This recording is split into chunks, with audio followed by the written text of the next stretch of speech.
नमस्कार दोस्तों, welcome to our channel rail maps India.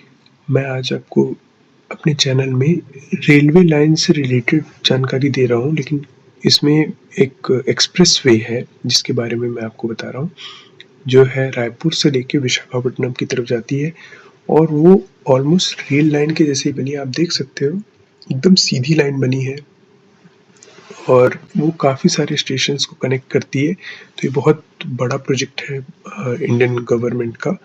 ये है रायपुर से वाइजैक एक्सप्रेस वे। तो ये रायपुर से विशाखापट्टनम की को जाएगी और ये बहुत सारे नेशनल हाईवे से कनेक्ट करते हुए जाएगी। और इसका मेन पर्पस है वाइजैक जो पोर्ट है उसको मेन लाइन से कनेक्ट करना है, ताकि जो पोर्ट से जो भी सामान एक्सपोर्ट और इंपोर्ट होता है वाइजैक पोर्ट से, विशाखापट्टनम पोर्ट से, वो सीधा उड़ीसा, आंध्र प्रदेश से उड़ीसा होते हुए रायपुर तक पहुँचे। रायपुर से फिर वो मेन लाइन में पहुँच जाएगा। तो ये मेन इसका पर्पस है और ये प्रोजेक्ट काफ़ी हद तक बन चुका है। इसमें काफ़ी सारे काम एक साथ चालू हो गए हैं और इसमें बहुत सारे कॉन्ट्रैक्ट्स मिले हैं। तो अगर आप देख सकते हो यहाँ से ये जो लाइन है ये पूरा प्रोजेक्ट का लाइन है और इसमें स्ट्रेच जो है अलग अलग, ये मैं अलग अलग स्ट्रेच बता रहा हूँ आपको। ये इस तरीके से अलग अलग स्ट्रेच में इसका कॉन्ट्रैक्ट मिला हुआ है अलग अलग पार्टीज को और वो सब काम कर रहे हैं उसके ऊपर एक एक करके। तीनों राज्यों में एक साथ काम चालू हो चुका है। छत्तीसगढ़ से शुरू करते हुए उड़ीसा जाएंगे, उड़ीसा से फिर आंध्र प्रदेश जाएंगे और एक एक लाइन को, एक एक स्ट्रेच को समझेंगे और वो कैसे हेल्प कर रहा है हमारे प्रोडक्शन को और इंडस्ट्रीज को। तो इसके बारे में मैं आपको रायपुर से शुरू करता हूँ। रायपुर से अगर हम शुरू करेंगे तो सबसे पहले रायपुर में जो लाइन है वो नेशनल हाईवे 30 से पैरेलल जाएगी और वो कहाँ पर पहुँचेगी, ये पहुँचेगी झांकी, जो नेशनल हाईवे अथॉरिटी इंडिया का अभनपुर के पास में, एक नया रायपुर के पास में, अभनपुर से थोड़ा ऊपर नया रायपुर के पास में नेशनल हाईवे 30 को छोड़ते हुए ये यहाँ पर जो एक्चुअली यहाँ पर स्टेशन भी है, केंद्रीय स्टेशन, केंद्रीय रेलवे स्टेशन के पास ही इसका भवन बना हुआ है और यहाँ से ये लाइन चालू होगी। तो आप देख सकते हो ये जो पहली लाइन है, ये वाली जो पहली लाइन है ये है CG1। CG1 जो है वो अभनपुर से मगरलोड तक जाएगी और ये लगभग 43 किलोमीटर की रेल लाइन है, 43 किलोमीटर का रोड है, रोड नेटवर्क है। तो ये एक्सप्रेस वे है, इस पर कहीं पे भी कोई रुकावट नहीं होगी। और ये लाइन जब जाएगी तो ये बीच में एक जगह पे गाता पार्क के पास में मिलेगा, यहाँ पर देख सकते हो। तो ये लाइन के बारे में पहले बता दूं क्या है।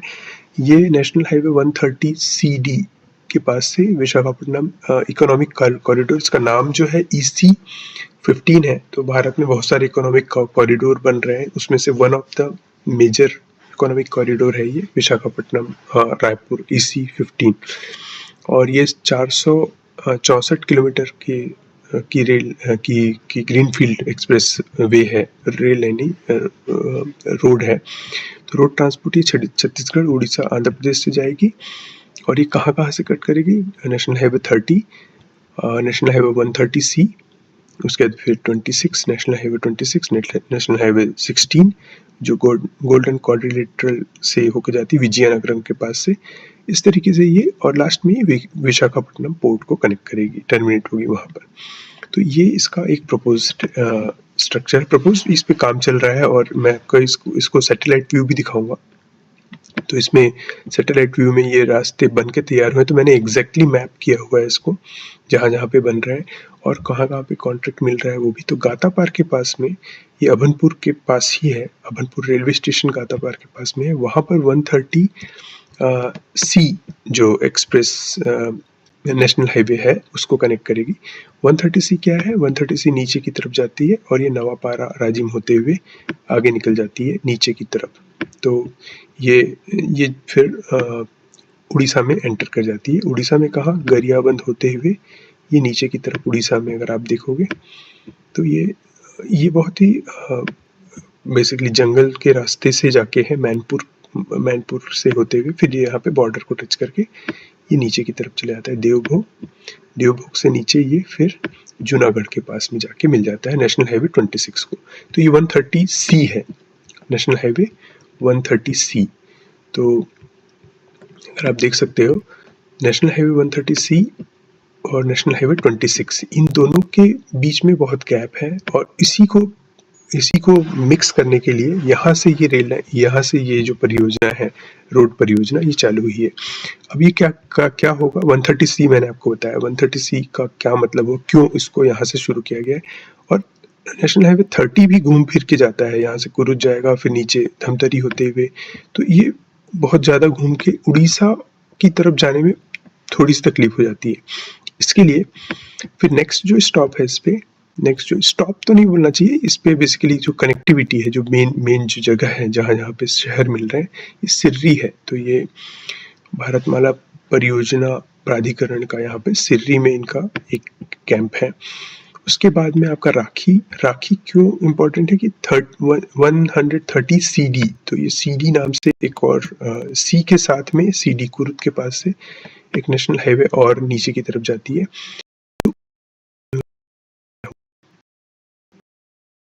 तो इस तरीके से ये नेशनल हाईवे काफी नीचे, एक्सप्रेस वे जो है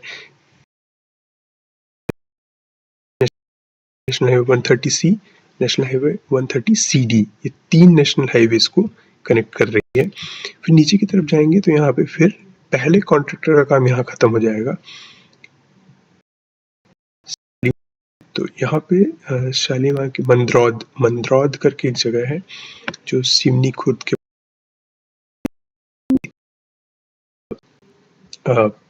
महानदी को क्रॉस करके जो ब्रिज बनेगा, ब्रिज के बाद से सरगी से फिर नया कॉन्ट्रैक्ट मिला है।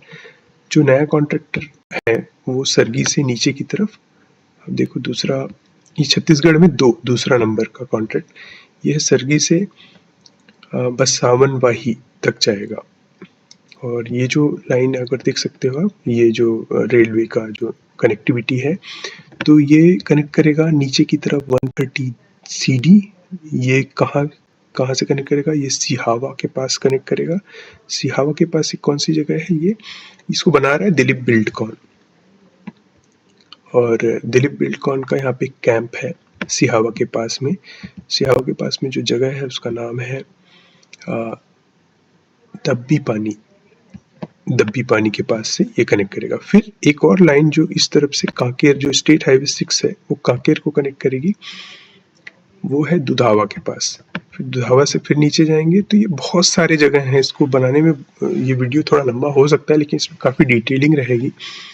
उसके अंदर बिहावा के बाद में ये जाके KVM, एक नया जो कॉन्ट्रैक्टर है, उसको ये प्रोजेक्ट मिला हुआ है यहाँ पर। इसके बाद से ये है बसनबाही के पास, तो बसनबारी एक्चुअली इसका नाम है। अगर यहाँ से देखोगे तो फिर ये छत्तीसगढ़ में तीसरा कॉन्ट्रैक्ट, तो छत्तीसगढ़ में 2 हो गए, छत्तीसगढ़ का तीसरा कॉन्ट्रैक्ट अगर आप देखोगे तो ये नीचे की तरफ चला जाएगा, जो छत्तीसगढ़ के और उड़ीसा के बॉर्डर पे मिलेगा। यहाँ तक 125 किलोमीटर लगभग की लाइन तैयार हो जा रही है छत्तीसगढ़ के अंदर, सिर्फ छत्तीसगढ़ के अंदर। और ये है धराना के पास एक जगह है, तो ये पालना और सालना 2 जगह है यहाँ पे, पालना सालना, यहाँ तक छत्तीसगढ़ का बॉर्डर टच कर रहा है। और ये फिर से 130CD जो नेशनल हाईवे है उसको कनेक्ट कर रहा है। ये हो गया छत्तीसगढ़ का पार्ट। अब मैं फिर से आपको नीचे बताता हूँ, छत्तीसगढ़ में 3 कॉन्ट्रैक्ट अलग अलग स्ट्रेच मिले हुए हैं, तो ये नंबर वैसे डिवाइडेड है 1 2 3, उस तरह से कैंप बने हुए हैं इनके, और ये प्रोजेक्ट पे काम करते हैं। उड़ीसा में सबसे ज़्यादा लाइन बिछी हुई है, जो उड़ीसा में 8 प्रोजेक्ट हैं इसके, आठ अलग अलग कॉन्ट्रैक्ट्स हैं। और सबसे ज़्यादा उड़ीसा की जो लाइन है, अगर आप देखोगे यहाँ से लेके उड़ीसा वाली लाइन है, वो एकदम स्ट्रेट बनी हुई है, तो यहाँ पे ज़मीन वगैरह बहुत सीधी लाइन में मिली है। यहाँ तक कि आंध्र प्रदेश में भी बहुत घुमावदार रास्ते हैं, लेकिन उड़ीसा ही सबसे अच्छे से बना हुआ है। तो चलिए मैं उड़ीसा का एक बताते जाता हूँ, थोड़ा क्विक बताऊँगा इसको। ये कहाँ से होगा, धनारा जो उड़ीसा के बॉर्डर के पास से हमने देखा, वो हाथीबेना तक कनेक्ट करेगा, और ये 146 किलोमीटर हो जाएगा यहाँ तक लगभग। 20 किलोमीटर के आसपास का लाइन है, छोटा सा लाइन है लेकिन बॉर्डर वाला लाइन है। इसको बना कौन रहा है? इसको एनकेसी बेस कैंप है, यहाँ पे एनकेसी करके कंपनी है वो बना रही है, और ये है सरगीगुड़ा के पास से होते हुए जाएगा, बीच में सरगीगुड़ा पड़ेगा, ठीक है। नेक्स्ट जो है हाथीबेना। हाथीबेना के नीचे अगर जाएंगे तो ये अगला स्ट्रेच जो है वो हाथीबेना के नीचे मिल रहा है हमको। तो हाथीबेना के नीचे वाला जो स्ट्रेच है वो 2 है, हाथीबेना से बड़ा कुमारी तक है, ये उमरकोटे है, उमरकोट उस तक से होके जाएगा, और यहाँ पे डैम भी है। उसके नीचे ये जो जगह है ये है बादाकुमारी, उमरकोटे के पास में। ये भी पैरेलल चलेगा 130 सीडी के साथ में। नीचे की तरफ जाएंगे तो फिर एक बड़ा शहर आएगा, ये पापड़ा हांडी के पास में, ये पापड़ा हांडी के बाद में खरकी बोल के जगह है। खरकी के पास में एक जो कॉन्ट्रैक्ट है वो एनकेसी प्रोजेक्ट के पास ही है ये, और ये खरकी फिर बिक्रमपुर, और इसके पास में नवरंगपुर के पास में से अदानी के पास चला जाएगा, अदानी रोड ट्रांसपोर्ट। तो ये नेक्स्ट स्ट्रेच जो है वो अदानी रोड ट्रांसपोर्ट इसको बना रही है। तो आप देख सकते हो कि नंबर 3 के बाद में जो 4 नंबर है, थिंक मैंने 4 नंबर यहाँ पे ये वाला है 4 नंबर, तो इसको अदानी बना रही है। ये कहाँ तक जा रहा है देखिए, ये कालियागुड़ा के पास से नेशनल हाईवे 26 को कट करेगा, और उसके नीचे में जो जगह है, मेन जो बड़ा शहर है वो है बोरीगुम्मा। बोरीगुम्मा के नाम से बोरीगुम्मा इसलिए फेमस है क्योंकि यहाँ से नेशनल हाईवे 63 जाती है नीचे की तरफ, और स्टेट हाईवे 46 आता है, कोरापुट बोम्मीगुड़ा रोड। नीचे वापस जाएंगे तो ये यहाँ पे जयपुर को कनेक्ट करेगा नीचे की तरफ, इसलिए बोम्मीगुड़ा बहुत इंपॉर्टेंट है। तो बोम्मीगुड़ा नहीं जाएगा ये, लेकिन बोम्मीगुड़ा के पास ही कनेक्ट करेगा 2 जगहों को। एक जो है वो कालियागुड़ा जो हमने देखा, और दूसरा है बोम्मीगुड़ा माँ काली का टेम्पल। तो ये रोड है एक्चुअली बोम्मीगुड़ा रोड, बोम्मीगुड़ा ही समझ सकते हो आप, उसके पास में ही कनेक्ट करेगा। यहाँ से नया है 5 नंबर का उड़ीसा का, वो HG इंफ्रा को मिला हुआ है इंजीनियरिंग, यहाँ से इसका बेस कैंप है, और ये इंद्रावती लेक के पास से जा रहा है। नीचे जाएंगे तो ये बहुत टूरिज्म स्पॉट है, आप देख सकते हो कई सारे फॉरेस्ट वाटरफॉल इस तरीके से हैं। नीचे जाएंगे तो ये फॉरेस्ट वाटरफॉल जाके ये कोरापुट के पास मिलेगा, बसुपुट कोरापुट के पास मिलेगा। अब ये भी बहुत इंपॉर्टेंट है, रीजन बीइंग 326 जो नेशनल हाईवे है और स्टेट हाईवे 46 और या फिर नेशनल हाईवे 26 इसको कनेक्ट कर रहा है, इसलिए बासुपुट या कोरापुट बहुत इंपॉर्टेंट है। नीचे जाएंगे तो फिर ये रेलवे लाइन भी है यहाँ पे, कोरापुट वाली रेलवे लाइन जो जगदलपुर से आती है। यहाँ पे 3-4 स्टेशन है, कोरापुट है, दुमरीपुट है, कोरापुट जंक्शन है, दुमरीपुट है, उसके बाद में दमनजोड़ी। इस तरीके से 3-4 यहाँ पे कनेक्टिविटी है। नीचे की तरफ जाएंगे तो ये बहुत बड़ा इंडस्ट्रियल एरिया है, सुनाबेड़ा के पास में आप देख सकते हो, बहुत सुंदर टूरिस्ट स्पॉट भी है, और यहाँ पे एक बीच जैसा भी है, यहाँ पे सुक्कू बीच बोलते हैं। और इस तरफ जो स्टेशन है वो है दमनजोड़ी भी एक इंडस्ट्रियल एरिया, नालको का टाउनशिप है यहाँ पे, तो इसलिए ये इंडस्ट्रियल पॉइंट ऑफ व्यू से ये वाला जो सेक्शन है ये बहुत इम्पोर्टेंट है। इसके नीचे जब जाएंगे हम लोग तो फिर HG इंफ्रा के पास ये नंबर 6 का जो साइट है उनके पास यहाँ पे बना हुआ है। तो इसके पास से फिर से नंबर 26 जो लाइन है वो जाएगी, ये कुंडली देवमाली रोड यहाँ से कट के जाएगी ऊपर। एक्चुअली ये थोड़ा सा टूरिज्म वाला जगह है ये वाला, और यहाँ से ये इसलिए मैं बता रहा हूँ क्योंकि यहाँ से ये आंध्र प्रदेश को कनेक्ट कर जाएगा, यहाँ से आंध्र प्रदेश को कनेक्ट करेगा, इसलिए ये थोड़ा सा इम्पोर्टेंट है। नीचे की तरफ हम आएंगे तो वापस से HG इंफ्रा को मिला हुआ है ये कॉन्ट्रैक्ट। उसके बाद में फिर यहाँ पे DRAIPL ये जो जगह है, मैं आपको एक जगह बताऊँ, यहाँ से एक्चुअली ये इम्पोर्टेंट इसलिए कि यहाँ पे टनल है, एक ही टनल है यहाँ पे, बराजा टनल यहाँ से चालू हो रहा है।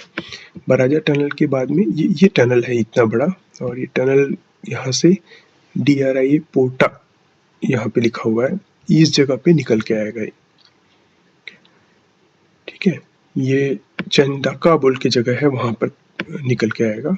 और जो कॉन्ट्रैक्ट है इनका ये कांदेली तक का है, कांदेली तक का है। फिर नीचे की तरफ तो ये थोड़ा सा ये फॉरेस्ट और पूरा ऊबड़ खाबड़ वाला एरिया में दिखाता हूँ इसको। ये देखिए ऐसा हुआ है। तो यहाँ तक जब तक हम थे ऊपर में सुनाबेड़ा तक, सुनाबेड़ा के नीचे पूरा पठार है ये। और सुनाबेड़ा से नीचे ये जब नीचे आए हम यहाँ पे, तो आप देख सकते हो कि कितनी सारी टनल से स्टार्ट होके फिर यही जो जगह है ये उड़ीसा और आंध्र प्रदेश को अलग करता है। ये जो बेल्ट है, ये वाला रेंज, इसको इसका नाम रेंज, ये कोई फॉरेस्ट रेंज है और इवन पठार भी है। तो आप देख सकते हो कि ये जगह ही सबसे ज़्यादा कॉम्प्लेक्स है इस पूरे रोड प्रोजेक्ट में। फिर यहाँ पे नया जो प्रोजेक्ट मिल रहा है वो बेकम इंफ्रा को मिल रहा है। बेकम इंफ्रा उडी 8 है और उसके बाद में फिर बेकम इंफ्रा से ये पहुँच जाएगा उड़ीसा, उड़ीसा से आंध्र प्रदेश, तुम्बीगुड़ा के पास से ये आंध्र प्रदेश में एंटर कर जाएगा। उसके बाद में फिर से साइट आ जाएगी केसली, अरुडु केसली। उसके बाद में आएगा करेला वलासा के पास से होते हुए अगला जो मिलेगा वो फिर से HG इंफ्रा को ये मिला है। यहाँ से आंध्र प्रदेश का लाइन, जो ये येलो कलर आप देख रहे हो, यहाँ से आंध्र प्रदेश का 1, फर्स्ट 2, 3, तो 4 है आंध्र प्रदेश में। ये पहला है आंध्र प्रदेश 1। अल्लू से जक्कुआ, यहाँ पे जक्कुआ के पास में ही मिलेगा। जक्कुआ के पास से नीचे आएंगे तो फिर ये यहाँ तक जाएगा। NKC प्लांट लिखा हुआ है, तो NKC इंफ्रा को मिला हुआ है ये नेक्स्ट वाला, सेकेंड वाला। ये कोरलम तक जाएगा। यहाँ पर कोरलम इसलिए इम्पोर्टेंट है कि ये भी नेशनल हाईवे 516E से कनेक्ट करता है। और उसके नीचे अगर हम जाएंगे तो इसके नीचे ये वापस एक स्टेट हाईवे को कनेक्ट करता है। और दूसरा इम्पोर्टेंट है जामी यहाँ पर है, इसलिए इम्पोर्टेंट है क्योंकि यहाँ पे रेलवे स्टेशन से कनेक्ट करता है। यहाँ पे अलमंडा रेलवे स्टेशन है और दूसरा एक रेलवे स्टेशन है जामी के बाद में, ये है कंटकपल्ली के पास में कंटकपल्ली रेलवे स्टेशन है और साथ में यहाँ तक एक स्ट्रेच मिला हुआ है। नेक्स्ट स्ट्रेच की बात करेंगे तो ये नेक्स्ट जो जाएगा नीचे की तरफ कोटावासला जंक्शन के पास से ये होके जाएगा। ये रोड प्रोजेक्ट बनाने का रीज़न यही था कि ये रेल लाइंस और नेशनल हाईवे को कनेक्ट करता है। ये सब्बावरम तक ही है ये। तो ये फोर्थ जो स्ट्रेच है वहाँ तक है, कंटकपल्ले से सब्बावरम तक। ये जो फोर्थ स्ट्रेच के बाद में अगर आप देखोगे तो ये सबसे कठिन वाला लाइन यही है इस वाले पूरे उसमें। और उसके बाद में नीचे की तरफ जाएंगे तो यहाँ से कनेक्ट करते हुए ये विशाखापट्टनम पोर्ट को चला जाएगा, विशाखापट्टनम पोर्ट को कनेक्ट कर देगा नीचे की तरफ। तो ये पूरा का पूरा स्ट्रेच इस तरीके से बना हुआ है। विशाखापट्टनम पोर्ट जो वापस 516C के साथ में कनेक्ट होके जाएगा, तो इसमें कुछ अलग से नया नहीं है। विशाखापट्टनम पोर्ट कनेक्ट हो जाएगा और तो प्रोजेक्ट जो है वो सब्बावरम तक ही है। तो इस तरीके से आप देख सकते हो कि ये पूरा का पूरा जो प्रोजेक्ट है ये बहुत बड़ा इन्वेस्टमेंट प्रोजेक्ट है और इसमें काफ़ी ज़्यादा गवर्नमेंट का इन्वेस्टमेंट लगा है और काफ़ी सारे स्ट्रेचेस हैं। तो मेनली ये आंध्र प्रदेश और उड़ीसा के पास में जो जगह है वहाँ पे सबसे ज़्यादा इसमें घुमावदार और कॉन्ट्रैक्ट, इसलिए वहाँ पे देखोगे आप बहुत सारे कॉन्ट्रैक्ट डिवाइड हुए हैं, 1, 2, 3, 4। अदरवाइज ये सीधा उड़ीसा में सीधा है और छत्तीसगढ़ में भी लगभग सीधा है। 1-2 ब्रिज, बड़े ब्रिज हैं उसके अलावा, महानदी के ब्रिज। तो ये प्रोजेक्ट लगभग तैयार हो जाएगा। कब तक तैयार होगा ये मैं नहीं बता सकता, लेकिन इसका उम्मीद है कि अगले साल तक शायद ये पूरा का पूरा बन के तैयार हो और ये रेडी हो जाए सबके लिए यूज़ करने के लिए। तो बताइएगा कैसा लगा ये वीडियो, और इस तरीके की और रेलवे या रोड कनेक्टिविटी वाले नए प्रोजेक्ट्स के बारे में जानना है तो आप कमेंट करके बताइए कौन से वाले प्रोजेक्ट करने हैं। तो आपको कैसा लगा ये विशाखापट्टनम, रायपुर विशाखापट्टनम इकोनॉमिक कॉरिडोर के बारे में वीडियो देखकर। कमेंट करके बताइएगा। और कौन से कॉरिडोर के बारे में जानना है, कौन से रेलवे लाइन के बारे में जानना है, ये भी कमेंट कीजिएगा। धन्यवाद।